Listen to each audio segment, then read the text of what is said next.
First up, we want to take a look at UPS. You're looking at shares off just about 17% right now. Investors looking for some evidence, more evidence they want to see of its efficiency plan is starting to take effect. The company is forecasting a downbeat 2025 revenue as deliveries from its largest customer, widely believed to be Amazon, is expected to be cut in half. Joining us now, we want to bring in UPS CFO Brian Dykes. Brian, it's great to have you back here on Yahoo Finance. Let's start with the Amazon part of the business. So something your team highlighted to us as well. I'm curious just how investors, it's clearly concerned here when you take a look at the reaction in shares here today. How should investors then be looking at that? And why is that? Is that a strategy that makes sense for UPS?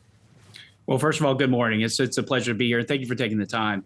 So today, one of the things that we announced was a strategic decision for us to start to glide down some of the volume from our largest customer over the course of the next 6 quarters. Now, when you look at the holistic package of what we announced today, from taking control of service on our SurePost product, the glide down of our largest customer, and also some of the efficiency programs we have, they're all about taking control of our own destiny.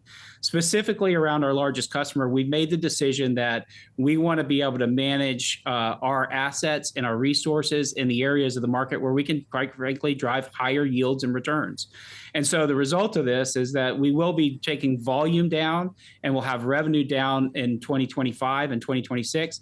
But it improves the margin in every quarter in 2025. We'll see about 130 basis point improvement in our U.S. business where this is occurring.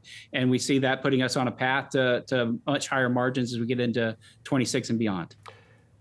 Brian, that largest customer, if I'm understanding it correct, would also probably be a competitor in this space too, right? And I'm wondering if some of the investor question here is, could they become, or I guess, gain more market share and sort of be more competitive against UPS?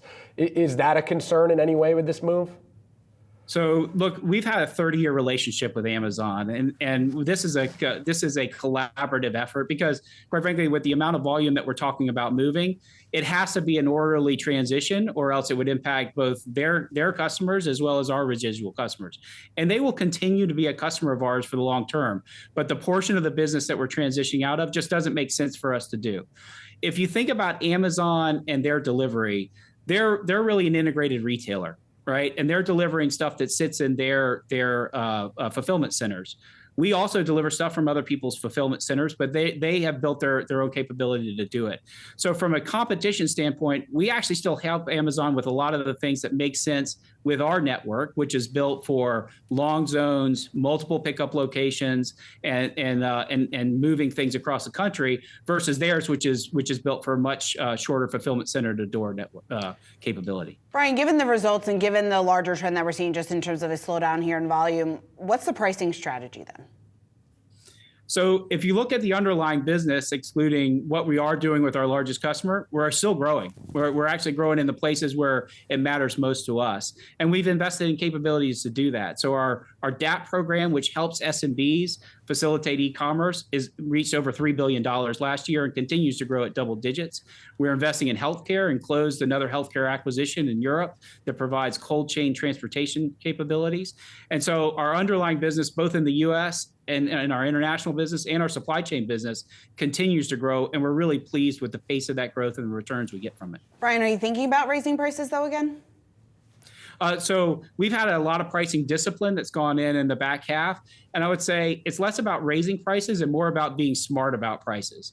We've invested a lot in pricing science technology, and now when we call them bids, but pricing activity, 96% of our pricing bids for our small business customers go through our AI technology that allows us to do it faster, more accurate, and really be smart about how we price so that we can drive revenue efficiency, but also drive value for our customers. Brian, I'm curious, just from a broad perspective, I think one of the investor questions here is just the turnaround story, right? And when we're going to really fully start to see it in the results, in the numbers. I mean, how do you sort of view that timeline for the turnaround story? What should investors be expecting from that perspective? So it's immediate, right? And this is already well underway. What I would say is, if you look at the fourth quarter, our initial estimates that we would exit December at a 10% margin. We had a 10% margin for the quarter because of great cost management, pricing discipline, and our ability to continue to win volume. As we go into the fourth quarter, even with the volume decline, we will expand margins in every quarter of 2025, and we expect that to accelerate in 2026.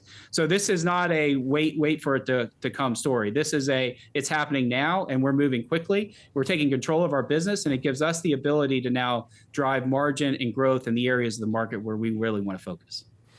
Brian, we're going to have to leave it there. Brian Dykes, UPS CFO, appreciate you joining us today. Thank you very much.